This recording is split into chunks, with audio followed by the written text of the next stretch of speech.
Okay, dear students, good evening. Sorry for being slightly late for 5 minutes. Now I'm just coming to the point. Yesterday we have done the work and you people are very clear to what happened. Now my students, I'm coming to the point. Yesterday we have dealt with the topic American Civil War. All the causes, development, all have been finished. Now we are supposed to work with the topic that is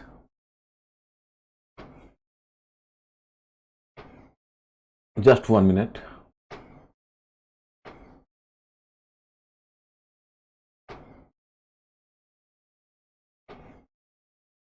This is the last one for these two questions. The first one question was, Ankur, have you sent the questions to the students? Yes, sir. The American Revolution transformed Europe along with America. Throw light on this statement. Question number first. My students, first of all, give me the information. Have you done the question number first? Have you worked on the question number first? Have you answered the question? Ankur asked this question to my students. My students, आप बताइए कि आपने question number first cover किया था, आपसे हुआ? Significance or limitation. अच्छा, हम उस पर भी आते हैं, सिग्निफिकेंस और लिमिटेशंस पर. चलिए पहले आप इसका you have to give the reply to my question. I am coming to the topic significance and limitations as well. So please inform me, have you done this question?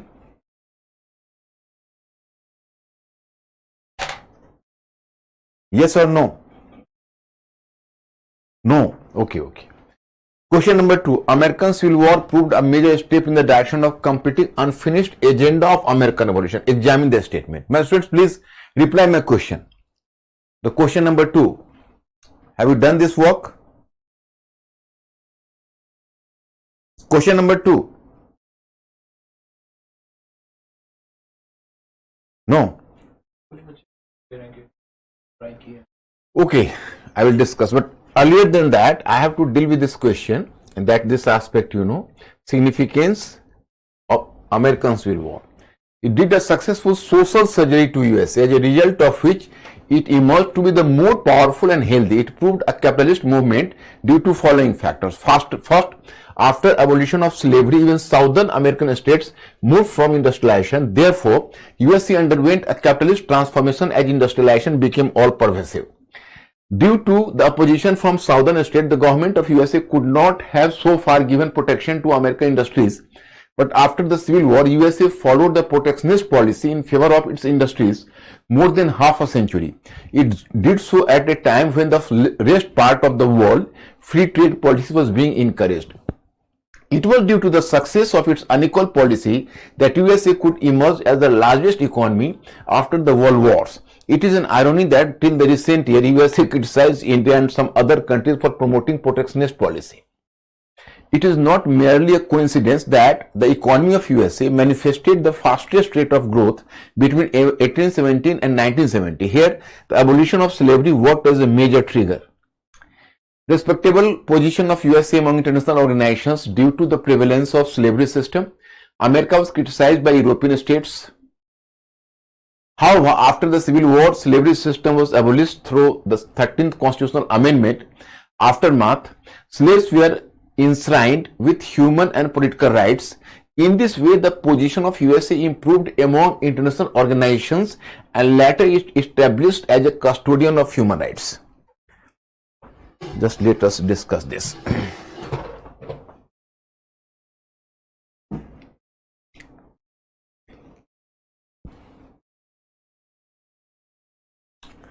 Now let us observe this topic. First one, significance.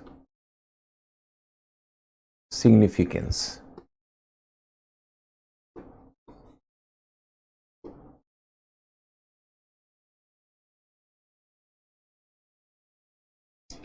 Significance. Okay. Observe here. Point first.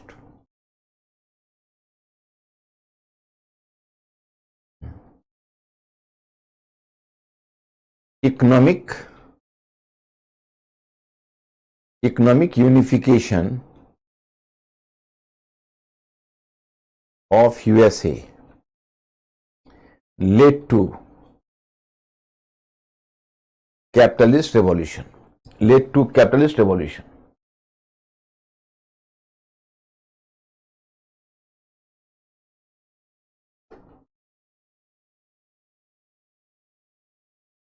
Just observe here. Point first. अब suppose this was USA. Okay. The basic problem was that in USA, if you are just observing this part, so this was the Northern America and this was Southern America. Here you can say plantation agriculture was prevailing. That was prevalent. In Northern America underwent capitalist transformation, the growth of trade and commerce and industrialization. So America was divided between the two parts, the Northern Industrial America and Southern Agriculture or Agrarian America. So it was virtually, that was divided, you know. So the basic problem is that as it was divided, so when the American Civil War occurred, so it proved a social surgery. ये एक तरह का सामाजिक surgery थी, क्योंकि इसके बाद ये जो विभाजन है दोनों के बीच का वो मिट गया. As there was the decline of slave labor in southern states, you know, earlier the southern states depended over the support of the slave labor, but as the slaves were not available now, so due to this factor, they also gradually developed a sense of disillusionment with the plantation agriculture, and even the southern states moved for industrialization. So there was, in one sense, you can say economic unification. It led to the economic unification, and economic unification led to capitalist transformation. So America was economically more, you know, more unified. Second one factor was कि in Northern American states, you know, जैसे जो मैंने आपको बताया था कि जो Northern American states थे, वहां पर इंडस्ट्रियलाइजेशन आरंभ हो चुका था पहले इनिशियली, लेकिन साउदर्न स्टेट्स में एग्रीकल्चर था, तो साउदर्न स्टेट्स के लोग इंडस्ट्रियल प्रोडक्ट्स परचेज करते थे. तो इनका कहना था कि फ्री कंपटीशन होगा, यूरोपियन प्रोडक्ट्स भी आएंगे, तो नॉर्दर्न अमेरिकन यूरोपियन प्रोडक्ट्स ये दोनों के बीच कंपटीशन होगा, तो उससे हमको चीपर प्रोडक्ट मिल जाएगा. So due to the resistance from the side of Southern American states, the protection to North American industries could not have been given, because whenever there was proposal for giving protection to giving protection to the industries of northern states, so southern states were making a point of objection in that case we are just compelled to purchase the costly products from northern states, otherwise there would have been the free competition, so that might have benefited the people of southern states.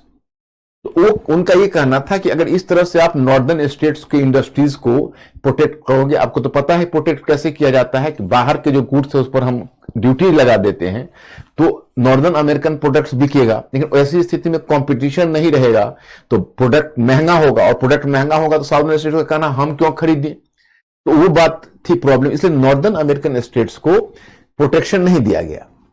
But now after this socio-cultural economic surgery, now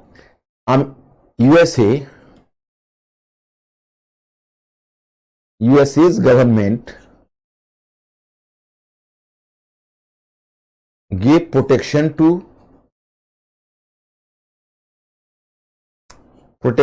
its industries. Here, my students, you will just go through my study material, you will come to realize I have just given some paragraph there कि when other European countries or even worldwide there was a fashion for free trade.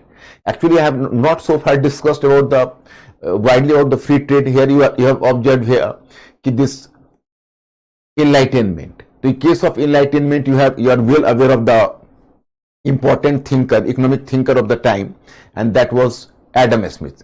So Adam Smith just emphasized the free trade, but gradually Britain adopted the free trade policy and it extended this policy to other European countries as well. So even other European countries gradually adopted the free trade policy and the same policy was imposed on their colonies. तो पूरी दुनिया में एक तरह से जब free trade स्वतंत्र व्यापार का फैशन था, उस समय अमेरिकन गवर्नमेंट ने अपने इंडस्ट्रीज को प्रोटेक्शन देकर अपने मार्केट को प्रोटेक्ट किया. मतलब कि USA continuously followed protectionist policy for its economy for the rest 50 years or rest half a century. So you can say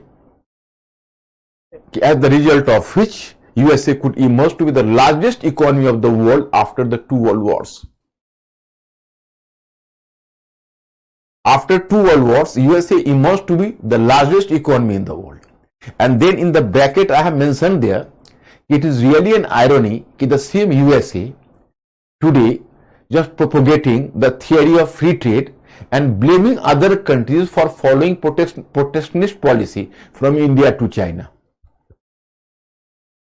मतलब जो यूएसए खुद अपने प्रोटेक्शनिस्ट पॉलिसी को अडॉप्ट करके दुनिया का सबसे बड़ा इकोनॉमी हुआ, आज दुनिया को वही यूएसए पाठ पढ़ाता है कि आप फ्री ट्रेड को फॉलो करो, लेकिन वो खुद क्या किया है वही आपको देखना है.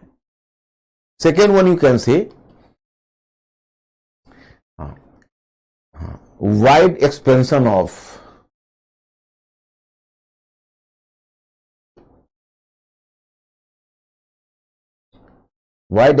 Of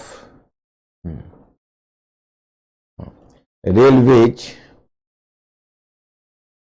and communication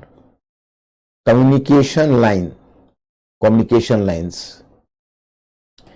Now USA was more unified than extension of railway from north to south. Highways, super highways, all were created in America. So America moved forward, you can say, growth. Point number third, between 1870 to 1970, American economy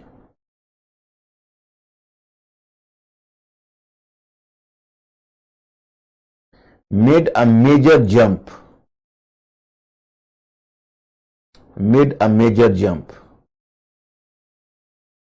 अब here we'll come to know कि American economy just made a major jump between 1870 to 1970. Next one you can say, after abolition of slavery,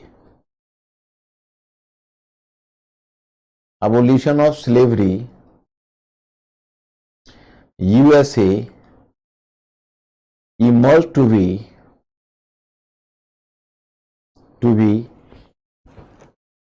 a prestigious country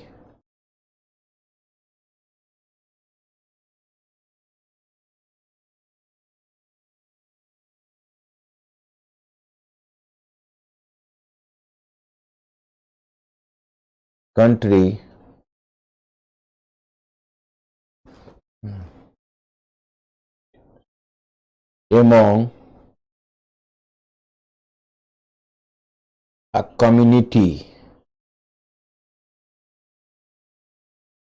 community of nations.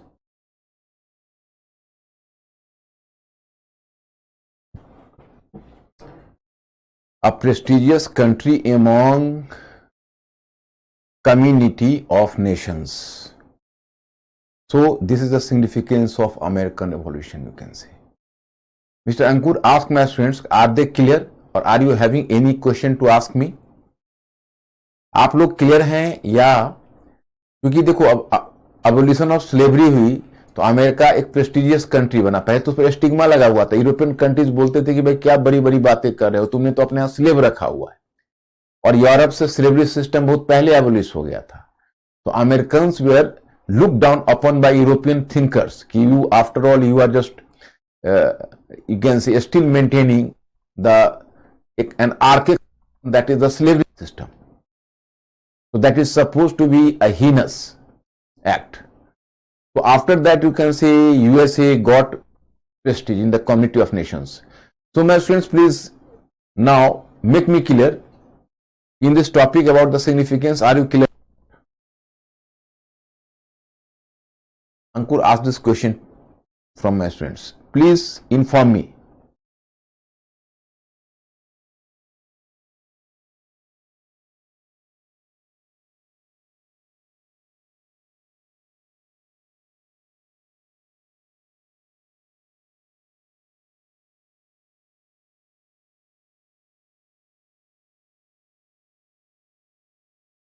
Yes, sir.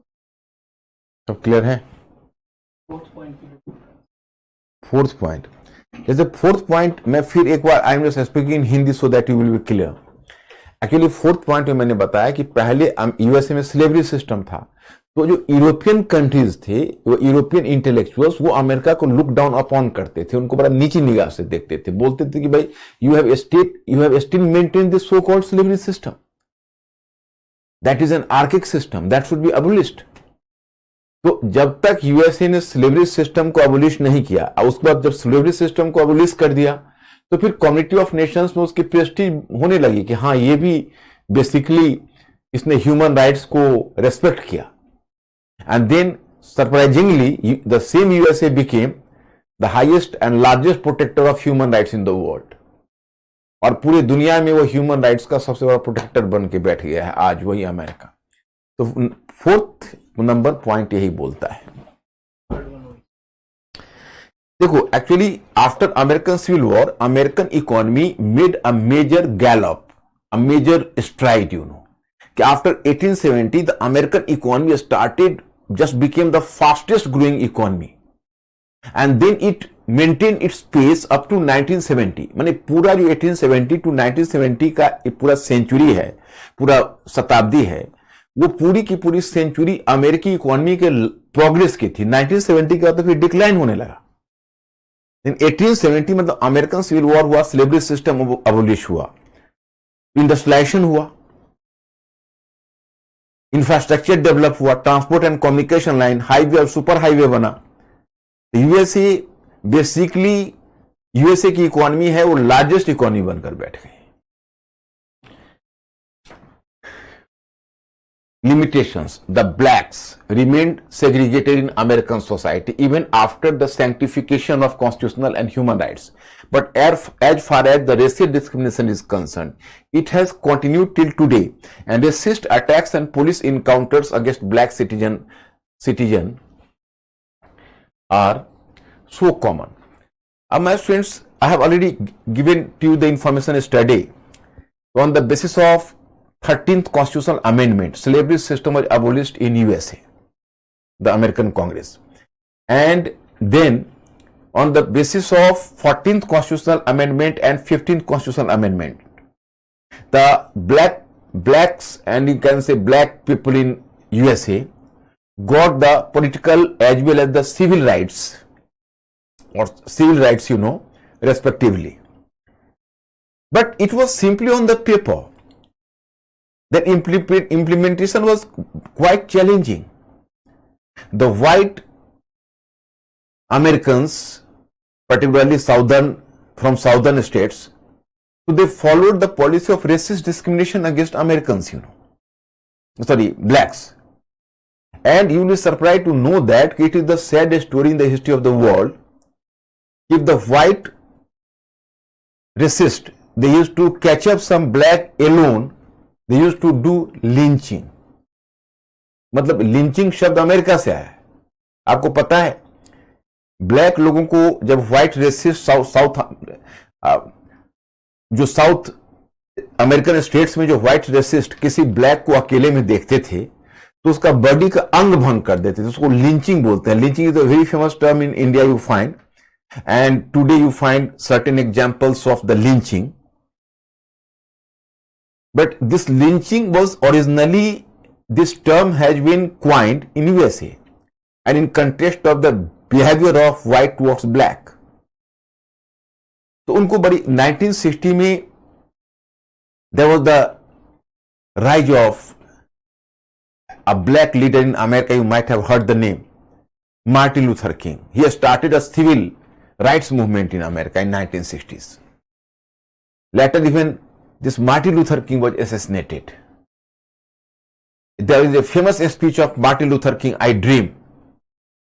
मेरा ये स्वप्न है कि blacks को एक दिन America में बराबरी का, समानता का दर्जा मिले. So you can say कि after this black movement, their position relatively improved in American society. But still they are not given or treated on equal footing with white even today. The racist mentality of the white has not been removed till today.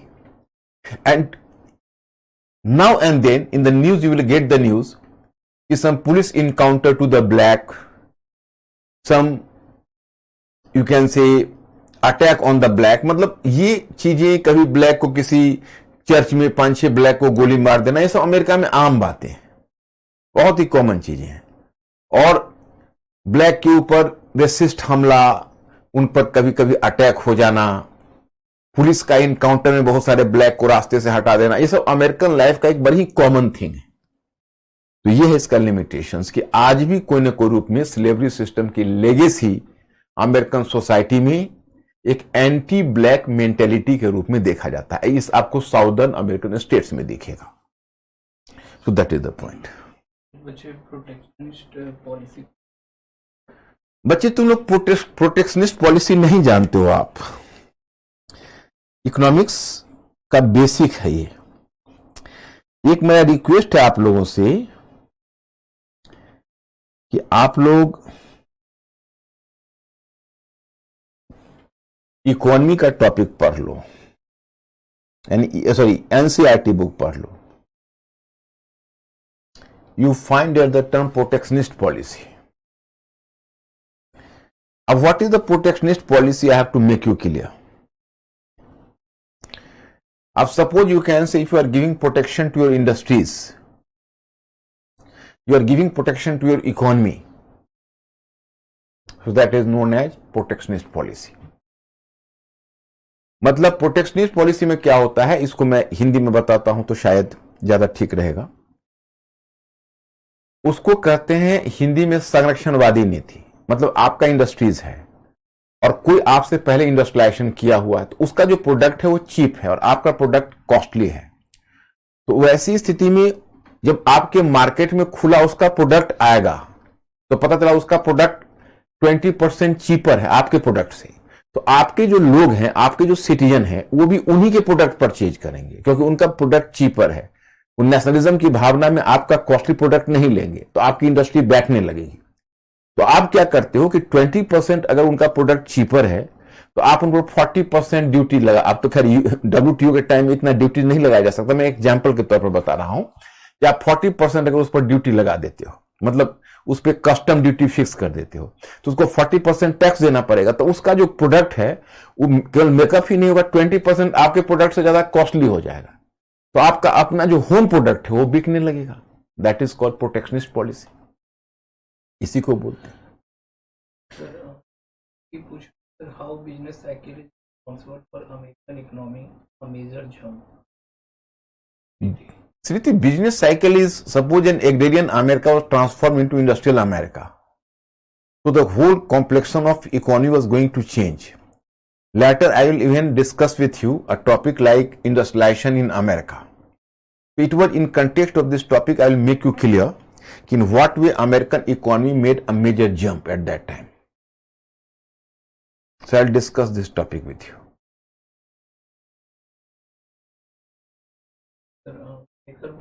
Sir, Europe abolished slavery but promoted it wherever they went. What?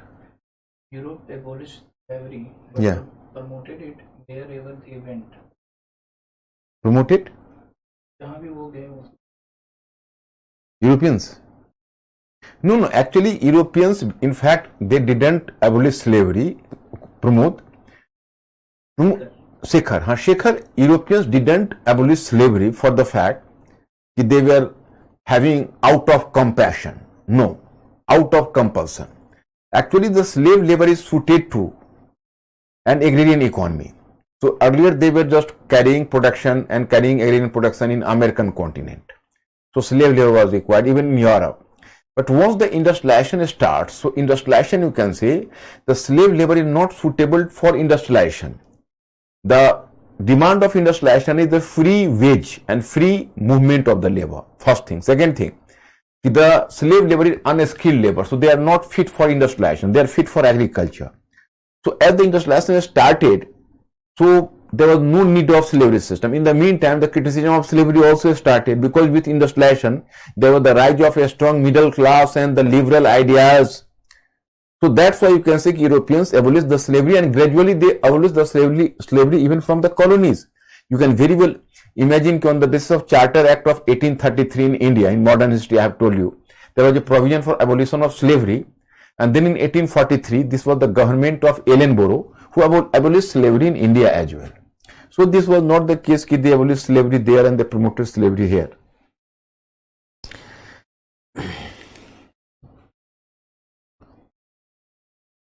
Move further. एक question है sir, Harsh पूछ रहे हैं sir, abolition of slavery was only the major cause of American civil war. Abolition of slavery was the immediate cause. But so far as the cause is concerned, the major cause is the economic cause and constitutional cause. I have just briefed this thing yesterday. Slavery is in the center of that. But slavery was concerned with the contemporary economic question and contemporary constitutional question. In the studies class, I have made you clear.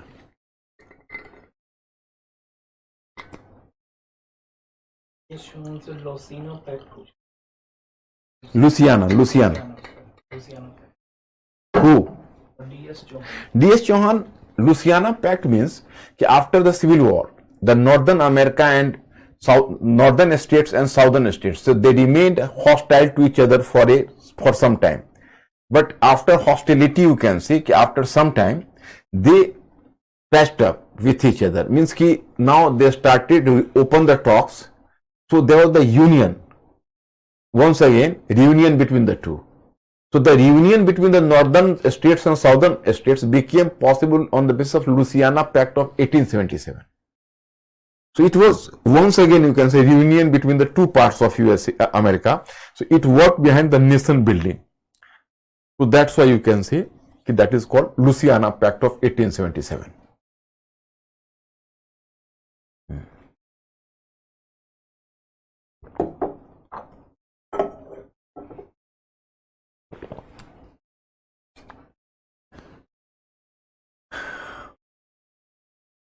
Food for thought.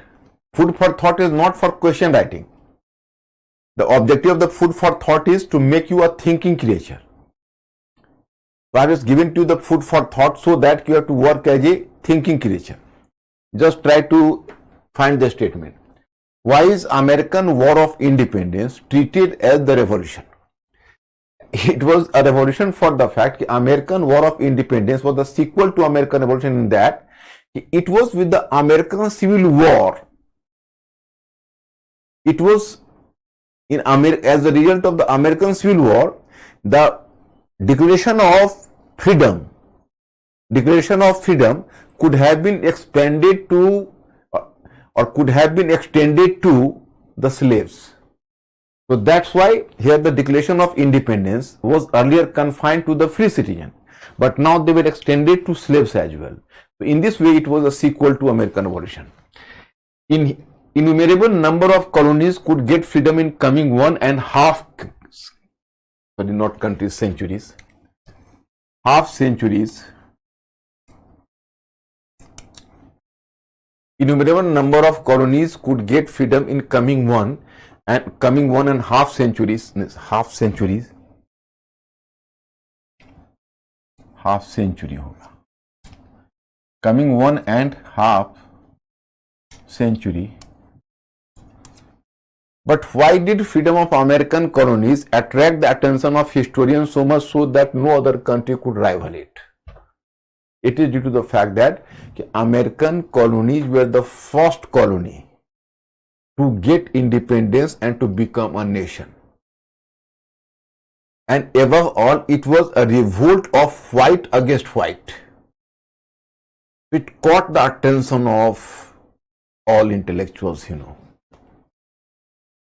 after freedom, did British American colonies reach at a better level of democratization than Britain had achieved? Yes. In one sense, the American colonies got the better level of democratization than American one, because in Britain, in America, individual freedom was widely accepted and widely respected. And there was a provision for fundamental rights as well. But there was one problem. In American society, there was a slave labor. So American government maintained some sort of dichotomy between the free citizen. Free citizen was given the wider freedom, but the slave was just the chattel without the right. So this dichotomy could be maintained in USA. So on that ground, USA was lagging behind Britain, because Britain में slavery ऐसा नहीं था कि slavery नहीं थी, लेकिन वो बहुत ब्रिटेन से बहुत पहले एबोलिश हो गया था, और सॉरी यूएसए से पहले एबोलिश हो गया था. और ब्रिटेन में तुम देखोगे वहां पर जो थिंकर्स हैं, चाहे वो जेम्स मिल हैं या बेसिकली आप कर सकते हो, और जो भी अमेरिकन जो ब्रिटिश थिंकर्स है, so they were oppose to slavery and they were criticising slavery. But America में तो स्लेवरी सिस्टम है, तो वहां पर यूएसए पीछे रह जाता है उससे. Why should American evolution be taken as supplementary to the publication of Wealth of Nations by Smith? Because both addressed the common question. Even the American Revolution made an attack over the mercantilist policy. What you know? In fact, what you call as the Navigation Acts you have observed. So Navigation Act was basically a mercantilist policy. वो एक वाणिज्यवादी नीति थी, क्योंकि उसमें जो British government है वो America के ट्रेड को रेस्ट्रिक्ट कर रहा था, ब्रिटिश मोनार्की. तो ये एक तरह से मर्केंटिलिस्ट पॉलिसी ही थी. So in fact American evolution was a revolt against British mercantilism. Okay, and even Adam Smith, being a capitalist thinker, he was making persistent attack on mercantilism. So it was the common point between the two. I think, are you clear? Ankur asked me about this food for thought. Are they clear? My students, please give me the hint. I always just prefer to make this class you can say, make this class communicative class. You people have to make a direct communication with me. So please always answer my question, is this part clear? Food for thought or any difficulty?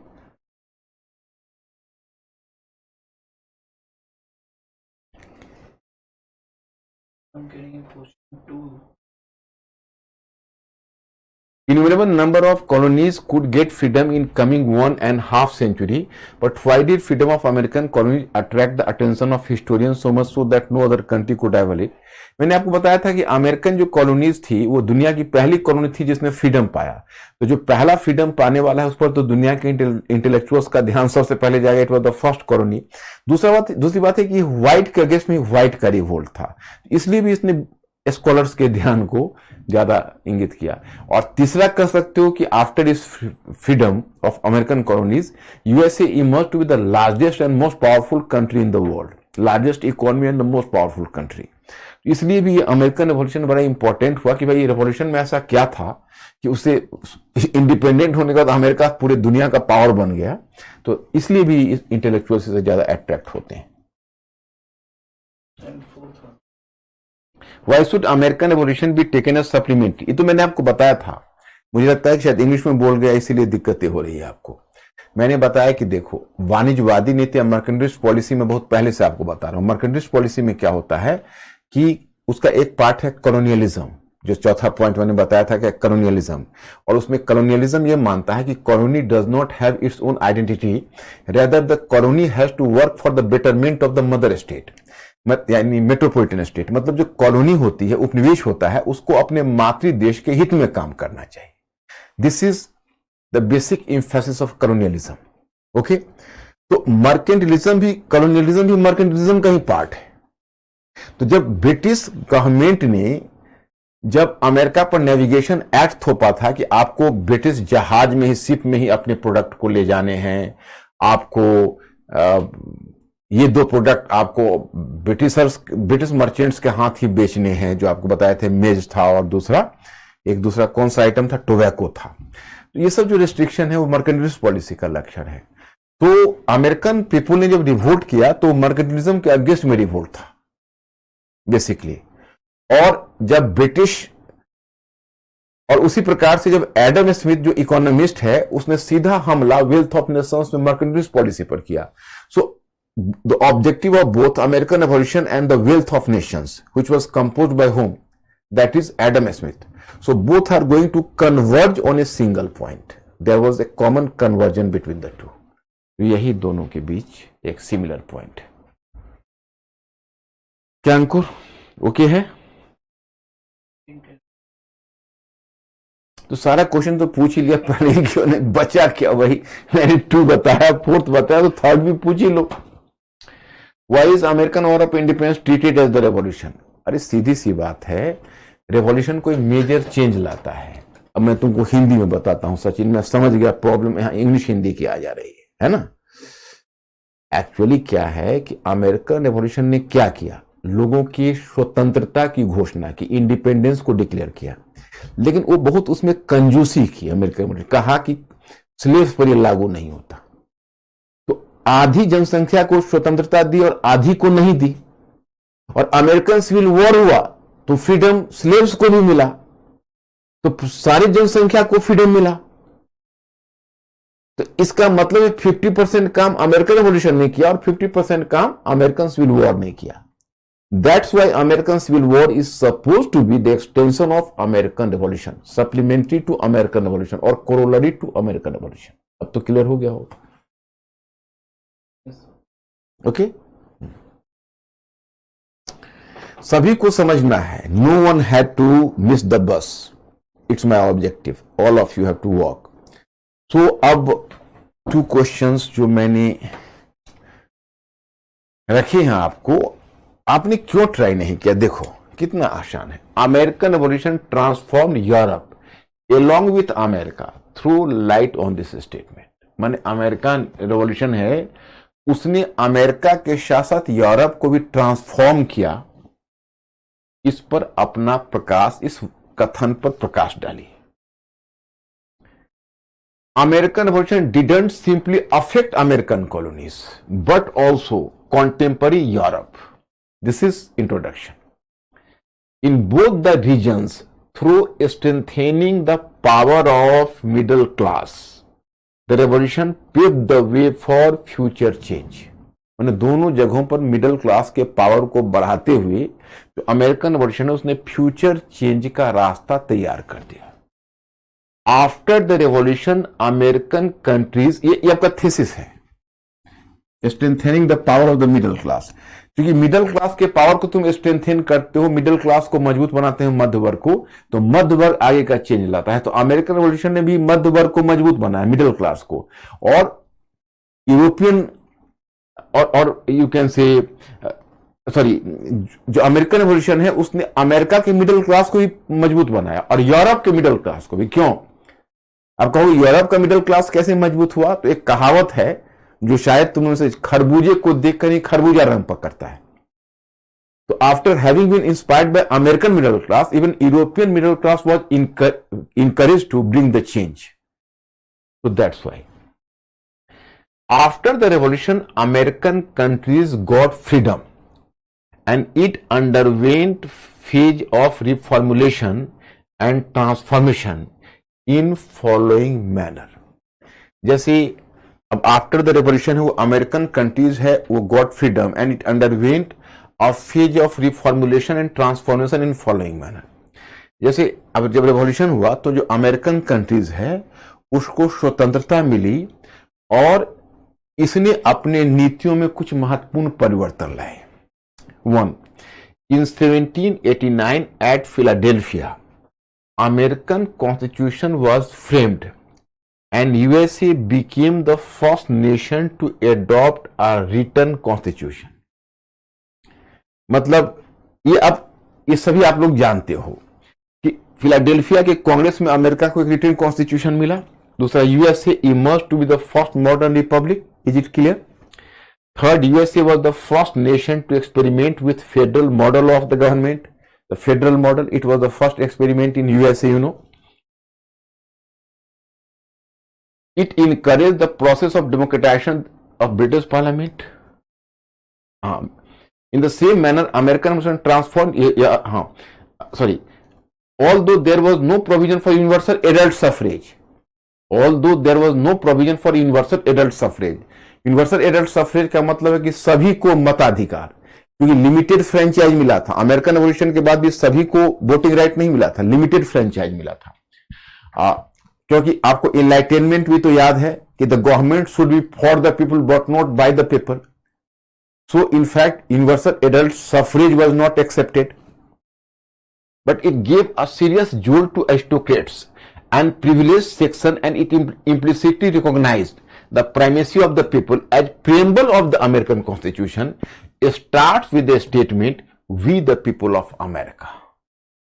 मतलब इसने implicitly, हालांकि देखो सभी को इसने voting right नहीं दिया, परंतु implicitly मतलब घुमा फिरा कर या क्या कहेंगे आपको सूक्ष्म रूप में, मतलब घुमा फिरा कर या इनडायरेक्टली इसने कॉमन पीपुल के राइट को स्वीकृति इस रूप में दी कि अमेरिकन कॉन्स्टिट्यूशन का जो प्रियम्बल है, प्रस्तावना है, वो शुरू होता है we the people of America. जैसे हम इंडिया का प्रियम्बल शुरू होता है we the people of India, उसी प्रकार से वी जिसे मैं बोला we the people of America, तो इस इंप्लिसिटली इसको एक्सेप्ट कर लिया कि भाई सारे लोग अमेरिकन, हम लोगों को राइट होना चाहिए। Last but not the least, after 1791, USA became the first nation to introduce right to conscience as a fundamental right. Fundamental right का तो मैं आपको स्टोरी बता ही चुका हूं। In the same manner, American Revolution transformed Europe in following manner. अब इस पर यूरोप पर क्या क्या इंपैक्ट है देखो। It strengthened European middle class and encouraged democratic process and republican ideas. इसने यूरोपियन मिडिल क्लास को भी इंकरेज किया चेंज लाने के लिए, और वहां पर प्रजातांत्रिक और गणतंत्रवादी यानी डेमोक्रेटिक एंड रिपब्लिक आइडियाज को इंकरेज किया। दूसरा, American revolution give ideological support to French revolution which transform Europe. अब इसी से अब आगे बताऊंगा French revolution, what is French revolution, that is the extension of American revolution you can say. And third, it encouraged the process of democratization of British Parliament as well, because when Britain lost America, then even the British politicians realized the weakness, and George III, the monarch, who was just trying to regain his power, so he received a serious jolt, and then once again the Parliament started to reassert its power over the monarchy। मतलब बीच में क्या हुआ था, मैंने आपको बताया था कि जॉर्ज थर्ड जो एक किंग आया था, वो अपने मतलब फादर और ग्रैंडफादर, जो जॉर्ज फर्स्ट था और जॉर्ज सेकंड था, उसने बहुत सारा पावर लूज कर लिया था। तो जॉर्ज थर्ड चाहता था कि हम अपने पावर को रिगेन करें, तो जॉर्ज थर्ड पावर को रिगेन करने के लिए प्रयास कर रहा था। ओके, तो अब क्या है कि जॉर्ज थर्ड जब उसी ने अमेरिका के मामले में अपनी टांगें अड़ानी शुरू की, लेकिन जब अमेरिकन रेवोल्यूशन हुआ और अमेरिकन कॉलोनीज ने अपना इंडिपेंडेंस ले लिया, तो अमेरिकन कॉलोनीज के इंडिपेंडेंस के बाद जो जॉर्ज थर्ड है, वो जॉर्ज थर्ड के प्रेस्टीज को और पावर को बहुत धक्का लगा, और पार्लियामेंट का फिर एक बार पार्लियामेंट ने अपने पावर को असर्ट किया। उसी समय एक ब्रिटिश लीडर था, उसका नाम था पिट द एल्डर। तो पिट द एल्डर के लीडरशिप में जो पार्लियामेंट है उसका ट्रांसफॉर्मेशन या उसका डेमोक्रेटाइजेशन या उसका प्रजातांत्रिकरण शुरू हो गया। तो यूरोप भी बदल गया, अमेरिका को भी बदला, यूरोप को भी बदला। It was the first question. Second one question, American civil war proved a major step in the direction of completing unfinished agenda of American revolution, examine the statement. ये तो बहुत क्वेश्चन तुम्हारे लिए बहुत लाइक था, तुमने इसको कैसे मिस कर दिया। ये आपसे पूछ रहा है कि अमेरिकन सिविल वॉर ने कैसे कंप्लीट किया, तो अमेरिकन रेवोल्यूशन के किस किस पॉइंट को उसने आगे बढ़ाया, कैसे उसने कैपिटलिज्म को प्रोत्साहन दिया, कैसे उसने इंडिपेंडेंस को स्लेव्स तक पहुंचाया, वही सब पॉइंट्स इसमें देने थे। देखो, it is irony in history that even the destructive event like American civil war could produce constructive impact on USA, it could work as a corollary to American Revolution in following manner। मतलब यही से सीधे introduction thesis शुरू हो जाता है कि यह इतिहास की विडंबना है कि अमेरिकन सिविल वॉर यानी गृह युद्ध है तो बुरी चीज है, अच्छी चीज तो नहीं है, डिस्ट्रक्टिव है।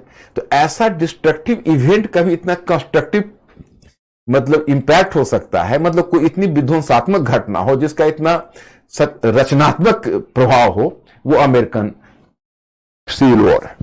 Extension of the declaration of freedom पहला है, देखो क्या क्या मैंने।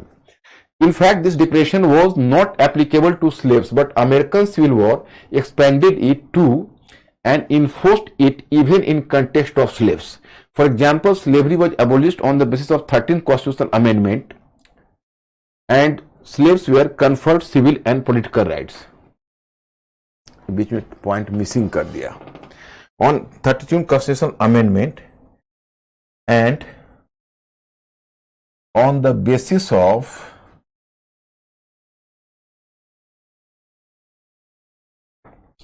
14th and 15th amendments,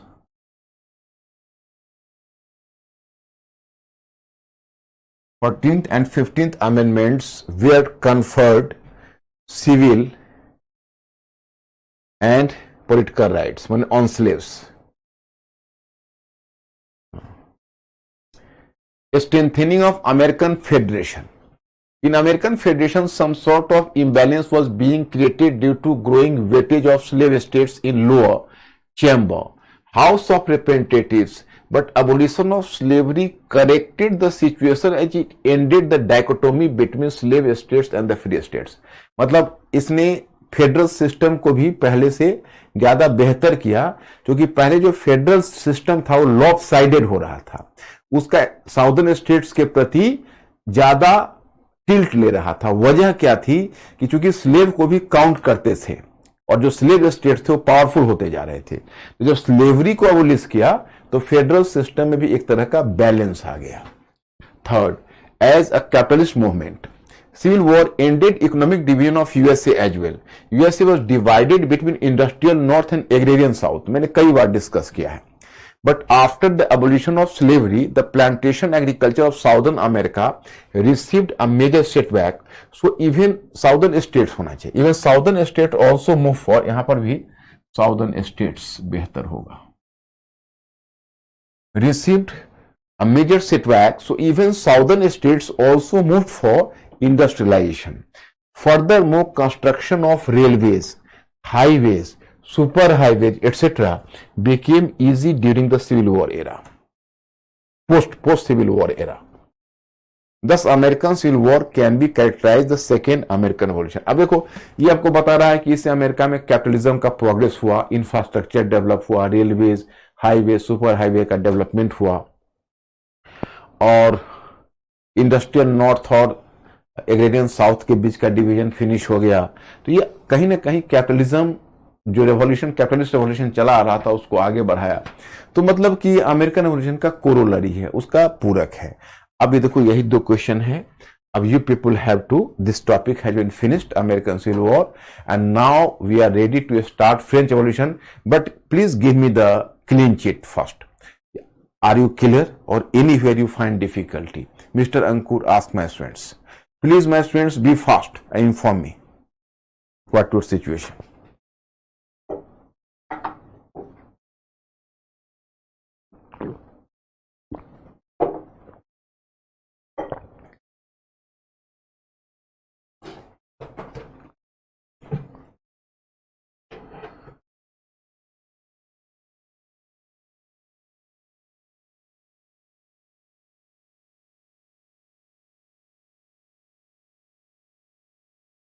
Okay.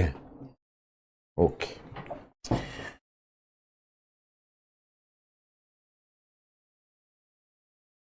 अब now we are moving to the next topic, world history part 2 में। पार्ट 2 में ही हम लोग चल रहे हैं, सारे टॉपिक पार्ट 2 के हैं, क्योंकि देखो मेरे स्कीम को मत भूल।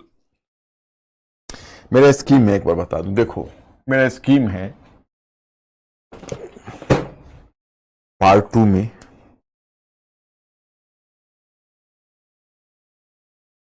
पार्ट 2 मेरा स्कीम है इनलाइटेनमेंट पहला, then American revolution,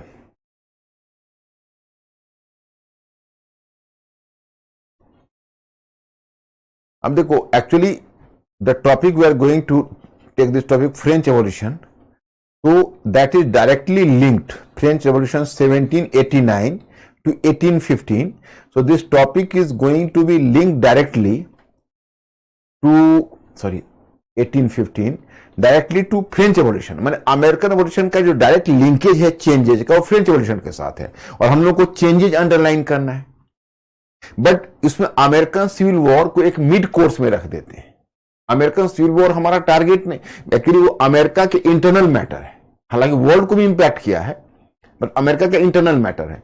so American civil war is just the extension of the transformation of America, but French revolution is the extension of American revolution in Europe. So French Revolution is directly linked to American Revolution, but I was not ready to miss even American Civil War because I could not have returned to the topic again. And after all, we have to make a study of the largest economy and the most powerful country in the world. How did the most powerful country emerge? Without American Civil War, it could not have been possible. It would not have been possible for America to emerge to be the largest economy और the most powerful country in the world. और सबसे बड़ी बात है कि American civil war American nation के लिए सबसे बड़ा थ्रेट भी था और सबसे बड़ा स्ट्रेंथ भी हुआ। सबसे बड़ा थ्रेट था, मतलब अमेरिका पर एक थ्रेट तब होगा जब मैं आपको डिस्कस करूंगा जब पर्ल हार्बर पर अटैक होगा सेकेंड वर्ल्ड वॉर के टाइम में, और दूसरा मेजर थ्रेट होगा जब तालिबानी का अटैक होगा 9/11 की। लेकिन इन दोनों की तुलना में अमेरिकन सिविल वॉर कहीं ज्यादा बड़ा थ्रेट था यूएसए के लिए, क्योंकि नेशन के रूप में यूएसए टूट सकता था। It was a challenge to the USA as a nation, but fortunately USA emerge to be the more powerful after the civil war. तो सिविल वॉर का हमने किया। अब French revolution directly American revolution से जुड़ता है, तो बीच में आप सिविल वॉर वाले को आप इग्नोर करिए और सीधा अमेरिकन रेवोल्यूशन को फ्रेंच रेवोल्यूशन से जोड़िए। तो आपका टॉपिक कहां से शुरू होता है मैं बताता हूं। Background. The French Revolution is considered a very significant event in world history. Introduction.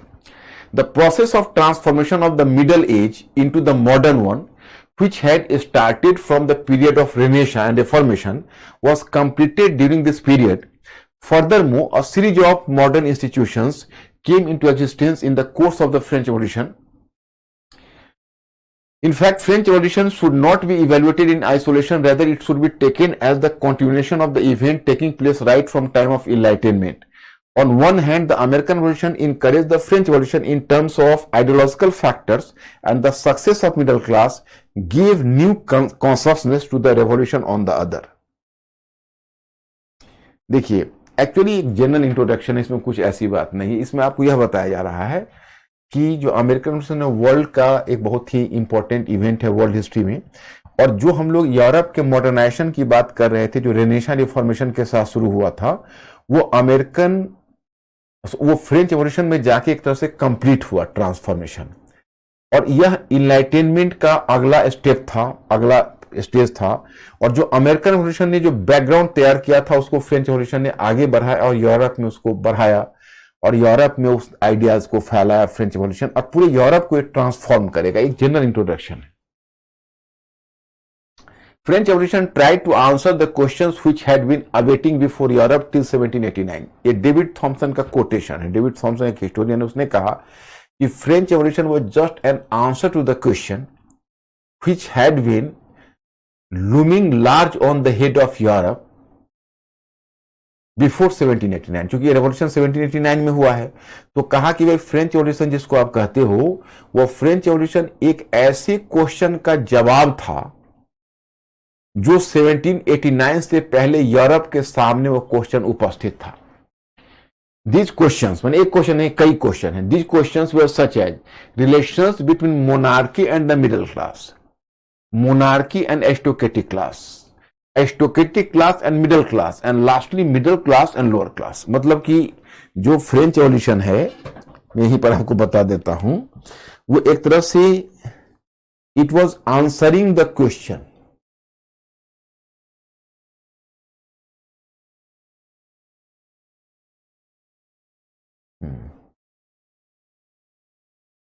try to answer the question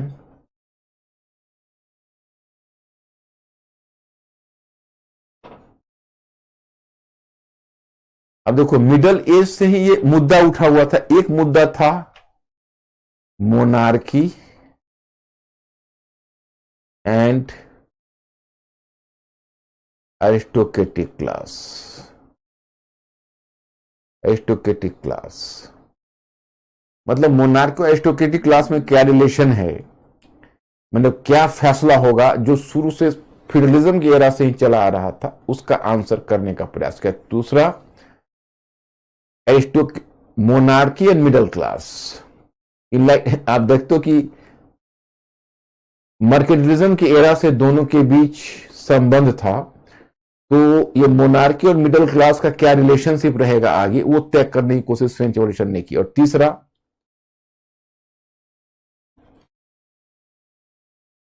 aristocratic class and middle class. Aristocratic class and middle class. और चौथा middle class and lower class.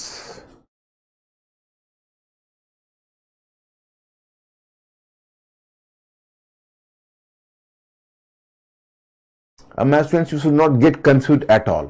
आपको जो भी problem हो तो आप मुझसे पूछ लेना, कोई बड़ी बात नहीं। जैसे आपने एरा ऑफ फ्यूडलिज्म से एक चीज तो देखा था कि मोनार्की और एरिस्टोक्रेटिक क्लास के बीच रिलेशन था। मोनार्की अपना पावरफुल, जब फ्यूडलिज्म का डिक्लाइन हुआ तो उसने फ्यूडलिज्म को सप्रेस करके फ्यूडल लॉर्ड्स को, monarchy just try to regain its power. Are you recalling? तो अब बहुत सारे जो एरिस्टोक्रेटिक क्लास के लोग थे वो मोनार्की से चिढ़े हुए थे कि मुझको दबाकर ये पावर पाया। लेकिन आपको यह भी याद है कि दोनों के बीच इनलाइटनमेंट की एरा में मोनार्की, चर्च और aristocratic class, monarchy, aristocratic class और चर्च के बीच एक अनईजी अलायंस भी बन गया था मिडिल क्लास के अगेंस्ट में। तो पहला क्वेश्चन था कि मोनार्की, अच्छा मोनार्की के साथ तो मिडिल एरिस्टोक्रेटिक क्लास मिल रहा है, परंतु एरिस्टोक्रेटिक क्लास अभी भी वो नहीं भूल पाया कि इसने मेरा पावर छीन लिया है। और दूसरा है aristocratic monarchy and middle class, जो कि मर्केंटिलिज्म के एरा में दोनों के बीच आप जानते हो कि मिडिल क्लास और मोनार्की के बीच एरिस्टोक्रेटिक क्लास और चर्च के अगेंस्ट में एक तरह का अलायंस था। लेकिन बाद इनलाइटनमेंट के टाइम में अलायंस टूट गया। तो अब मिडिल क्लास ये कह रहा है उसको मोनार्की को कि भाई आप हमें पावर में पार्टिसिपेशन दो। और तीसरा है aristocratic class and middle class. अब एरिस्टोक्रेटिक क्लास और मिडिल क्लास के बीच भी आपस में राइवलरी है, क्योंकि एरिस्टोक्रेटिक क्लास को एहसास था कि कभी हमारे पास इतने प्रिविलेजेस थे, और अभी भी था privileges, economic and social privileges. Political privilege तो टूट गया, परंतु इकोनॉमिक और सोशल प्रिविलेजेस एरिस्टोक्रेटिक क्लास के पास अभी भी है। तो actually the middle class was jealous of the situation of aristocratic class. अब मिडिल क्लास को इस बात की जलन है कि भाई बहुत ज्यादा पावर भोग रहा है, और एरिस्टोक्रेटिक क्लास को डिसकंटेंटमेंट है कि हमारा बहुत सारा पावर चला गया। और मिडिल क्लास और लोअर क्लास, अभी तक मैंने लोअर क्लास का नाम नहीं लिया था, लोअर क्लास अभी तक मार्जिन में है। पहली बार फ्रेंच रेवोल्यूशन में माय स्टूडेंट्स लोअर क्लास रीअसर्ट करने का प्रयास करेगा, but it will not get success. French revolution could be different from the nature of the American Revolution. So it was due to the fact because in French Revolution, in American Revolution, the tone of the lower class was mute. In American Revolution, the lower class tried to become active, but middle class very successfully did the social engineering and maintained the control over the lower class. But in case of French Revolution, the middle class leadership could not have the control over the lower class, and lower class emerged to be the more articulate, more aggressive. So French Revolution became a bit more radical than American Revolution. अब देखो American revolution में भी जो निम्न वर्ग है, lower class है, वो अपना सिर उठाने की कोशिश की, लेकिन उसको मिडिल क्लास ने बड़ी चालाकी से उसको अपने प्रभाव में ले लिया। लेकिन जो फ्रेंच रेवोल्यूशन है, फ्रेंच रेवोल्यूशन में जो मिडिल क्लास है उसने, वो लोअर क्लास वहां ज्यादा आर्टिकुलेट हो गया, ज्यादा एग्रेसिव हो गया, और मिडिल क्लास उसको सप्रेस नहीं कर पाया। It was the reason, you know. इसलिए वहां पर लोअर क्लास वो दबा नहीं पाया उसको। This was the case.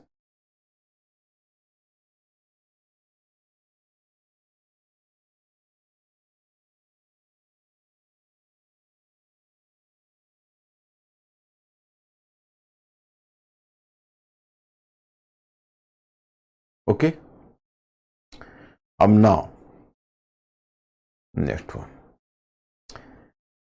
तो French evolution try to answer the question. तो ऊपर के जो 3 क्वेश्चन है उसको तो फ्रेंच एवोल्यूशन ने आंसर कर, लेकिन लोअर क्लास और मिडिल क्लास का रिलेशनशिप है उसको आंसर नहीं कर पाया। आपको सेंटेंस मिलेगा। So that's why the last question was finally answered by Russian revolution. तो for solving the last question you have to wait for Russian revolution. ये इंट्रोडक्शन हुआ आपका। अब how was it inspired by American revolution? American revolution कैसे इसको inspire किया, इस पर नजर डालिए। The French revolution was significantly influenced by American revolution in following veg. अब देखो अमेरिकन रेवोल्यूशन का फ्रेंच रेवोल्यूशन पर क्या इंपैक्ट पड़ना है। 1789 में तो ये होगा, लेकिन क्या इंपैक्ट पड़ना है। अब देखो फ्रेंच रेवोल्यूशन में क्या हुआ कि फ्रांस का मोनार्क था लुइस 16। तो I will just discuss this aspect. तो लुइस 16 के अगेंस्ट में एक रेवोल्यूशन होगा, मोनार्की का डिक्लाइन हो जाएगा, and between 1789 to 1815 the revolution had to move in different stages, and this revolution is definitely a major landmark in the history of not simply the history of Europe but even the history of world. So I have to make this point clear. Here you can see the French Revolution was significantly influenced by American Revolution in following ways. First, the French troops were sent to the American colony to fight against the British. So there they were inspired by the ideas of revolution.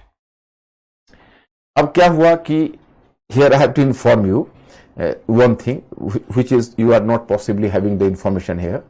When American Revolution started, so here I have to inform you that these were the American colonies, and you know that France was having a rivalry with Britain, and particularly France was upset at its defeat in 7 Years' War. I have discussed with you earlier. मैंने आपको बताया था कि 1756 से 1763 के बीच एक 7 Years' War हुआ था। उस 7 Years' War में ब्रिटेन के हाथों फ्रांस हार गया था और कनाडा खोना पड़ा था। तो फ्रांस तो एक तरह से रिटेलिएटरी था ब्रिटेन के अगेंस्ट में, तो France was retaliatory against Britain. तो जब अमेरिकन लोगों ने रिवोल्ट किया या रेवोल्यूशन छेड़ा और फोर्थ, तो फ्रेंच लोग अमेरिकन को सपोर्ट करने के लिए तैयार हो गए, क्योंकि उनको इसलिए कि ताकि हम ब्रिटेन को हरास कर सके। उसमें और भी कंट्री, स्पेन ने भी सपोर्ट कर दिया था और हॉलैंड ने भी सपोर्ट कर दिया था अमेरिकन रेवोल्यूशनरीज को, और फ्रांस ने तो खुल्लम खुल्ला सपोर्ट किया। कहा ही जाता है कि 3 चीज अमेरिकन लोगों को विक्ट्री दिलाई। एक नेचर का मतलब था कि as America was distant from Britain on the basis of thousands of miles, so on the basis of thousands of miles America was distant from Britain, so it was the case, you know. So it was the first one case, you know. And the second one case was what? The second one case was, this was the first one case I am just told. The second one case was that nature, American colonies was, you can say, very sparsely populated and in the wider range. So it was difficult for the British government to carry its soldiers to the remotest areas. So it was also a difficult thing. Second one thing was France. जो France था वो France factor भी American revolution में था। France Britain के विरोध में खुल्लम खुल्ला खड़ा हो गया, ओपनली ब्रिटेन के अगेंस्ट में खड़ा हो गया, और अटलांटिक ओशन में उसने ब्रिटेन के अगेंस्ट में एक तरह से बैरियर ला दिया, और अमेरिका के हेल्प के लिए अपनी आर्मी भी भेजी, अमेरिकन कॉलोनिस्ट के हेल्प के लिए। तो दूसरा ये हुआ, और तीसरा फैक्टर हुआ George Washington, about whom I have just briefed a story कि why the Britishers were having such a wide hated against George Washington. The anecdote I have just discussed with you in the 2 earlier class, in the previous class, you know. तो George Washington का leadership, तो एक तो nature, दूसरा French, and तीसरा George Washington. तो French लोगों ने, फ्रेंच गवर्नमेंट ने अपने सोल्जर्स जो भेजे थे अमेरिकन कॉन्टिनेंट, तो the soldiers return while being infected with revolutionary ideas. तो in one sense American revolution gives support, ideological support to French revolution, as the soldiers from American continent they were infected with the new ideas. Second one, the French troops were sent to the American colonies to fight against the British. So there they were inspired by the ideas of revolution. अब वो inspired होकर आए, वही बात है। Second one, The American Revolution symbolized victory of the middle class, so it encouraged the expectations of the middle class in France. As American Revolution was the victory of, in one sense, American Revolution was not simply the revolt of a colony. American Revolution was having the larger implication. Why? Because American Revolution was a revolt of the American middle class against the British monarchy. So once the British monarchy was defeated at the hand of American middle class, so it strengthened the position of European middle class as well, and it encouraged the expectations of European middle class. इसने Europe का middle class है उसकी उम्मीदों को भी बढ़ा दिया, क्योंकि इसने अमेरिकन मिडिल क्लास का यह सक्सेस था. And third one factor was the French monarchy had been facing a financial crisis for a long time. Of the French monarchy had been facing a financial crisis for a long time, so its participation in American War of Independence brought it to the verge of economic bankruptcy. Therefore, financial distress became the immediate factor of French Revolution. अब obviously you can say कि अब देखो French economy was in a very dismal position. The France was suffering from some economic malaise, the French government. In the meantime, the French government decided to take participation in American Revolution or American War of Independence. So it created extra burden on its treasury. So almost you can say that French treasury was exhausted or overburdened. So the French government fell into the, you can say, acute economic crisis, and this economic crisis became the immediate factor behind the so-called French Revolution. So in this way, American Revolution made a direct and indirect impact on French Revolution as well. तो ये पहला जो point है, ये पहला aspect, वो American revolution का linkage बता रहा फ्रेंच रेवोल्यूशन से, और मुझे लगता है कि इसको आप लोगों ने पढ़ा होगा. आप लोगों ने इसको डाउनलोड किया है कि नहीं? हैव यू डाउनलोडेड इट और not? Ankur just ask my students, please inform me today, have you downloaded your study material और नॉट?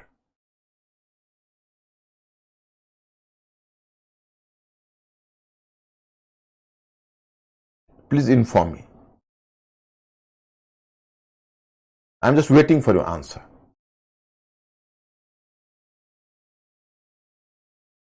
क्या सभी लोग इसको डाउनलोड कर लेना. Political, economic, social and cultural factors responsible for French Revolution. अब now you have to discuss about the causes.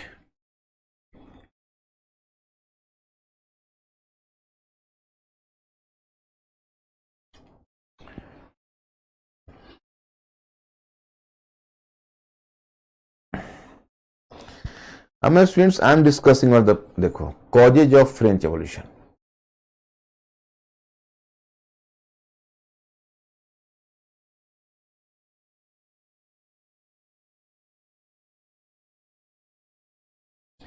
Discuss about political factor. Yes. Is it true that revolution through movement bring good reforms designed by discussion?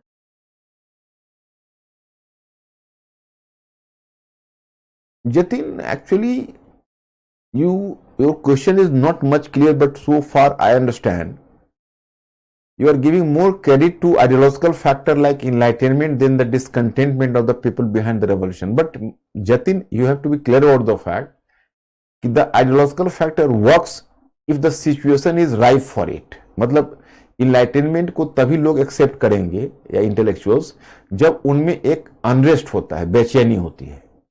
तो अगर दोनों में से किसी एक के बारे में आप कहोगे कि भाई जो लोगों का ग्रीवांसेस था, it was the major factor, और the idea of enlightenment was the major factor, so we can not forget the fact that कि there was a gap of more than 1 decade and 1.5 decade between the rise of enlightenment and the French Revolution, you know. तो और फिर दूसरी बात है, enlightenment केवल France में ही तो नहीं है, ब्रिटेन में भी है, और भी कंट्रीज में उसका इम्पैक्ट है. तो फिर रेवोल्यूशन फ्रांस में ही क्यों हुआ? तो केवल इनलाइटनमेंट इसका फैक्टर नहीं, although it was a factor, but it was not the sole factor. Sole factor was a number of factors like the grievances of the people and most importantly the rigid posture of the French monarchy, because अब what is the political factor? Political factor है कि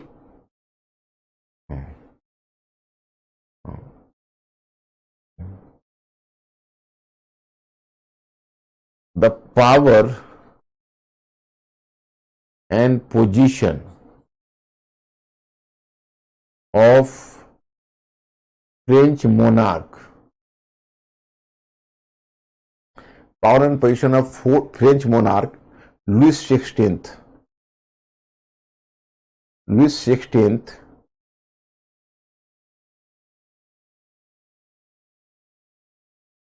already declined, but he was not ready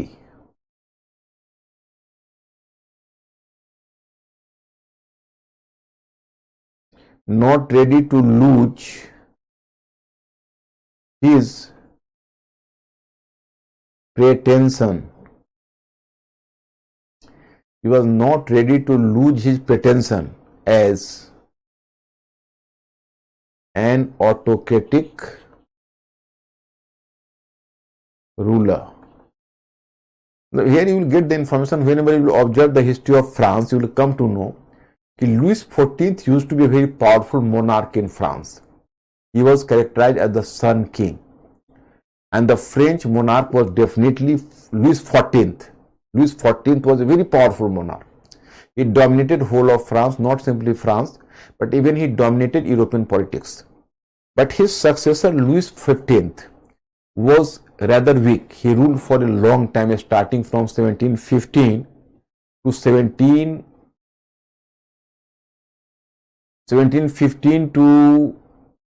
1774. मतलब जो Louis 15 था 1750 से 1774 तक rule किया. He was a weak king.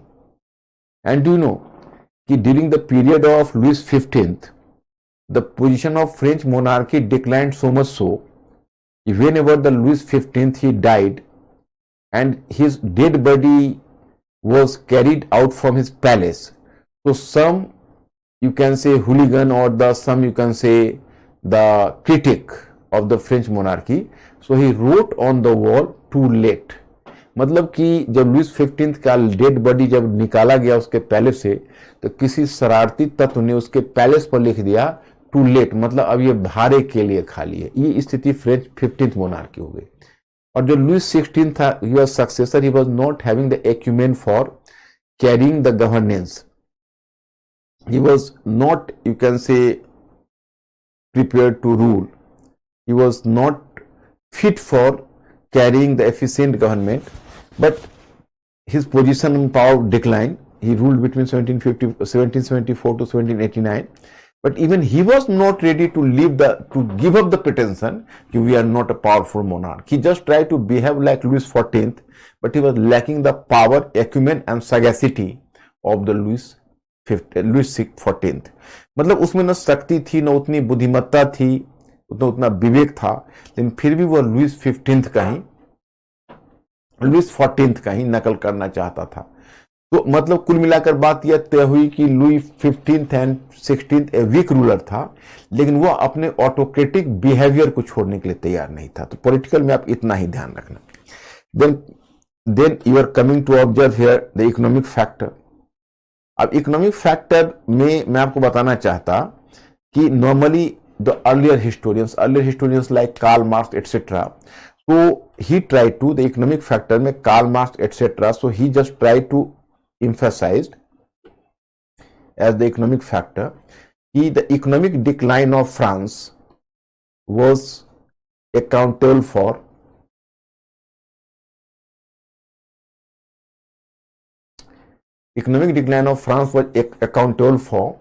the French Revolution of 1789. But some critic like C.J. Davis has told, मतलब दूसरा critic ने कहा कि the very right position for a revolution is that कि there is a short period of decline followed after a long period of prosperity. मतलब कहा जाता है कि रेवोल्यूशन के लिए सबसे माकूल स्थिति, सबसे फेवरेबल कंडीशन यह होता है एक लंबे समय की प्रॉस्पेरिटी, एक लंबे समय की समृद्धि के बाद एक छोटे काल के लिए संकट का काल आता है. तो माना गया कि 1730 से 1770 तक फ्रेंच इकोनॉमी एक्सपेंड कर रही थी, लेकिन 17 और 1780s में उसका डिक्लाइन हो गया, क्योंकि एक तो सिल्वर का influx, Latin America precious metal का इन्फ्लक्स जो अमेरिका से आ रहा था वो रुक गया यूरोप में, तो कुछ ने उसकी इकोनॉमी रिसेशन का शिकार हो गई फ्रेंच इकोनॉमी।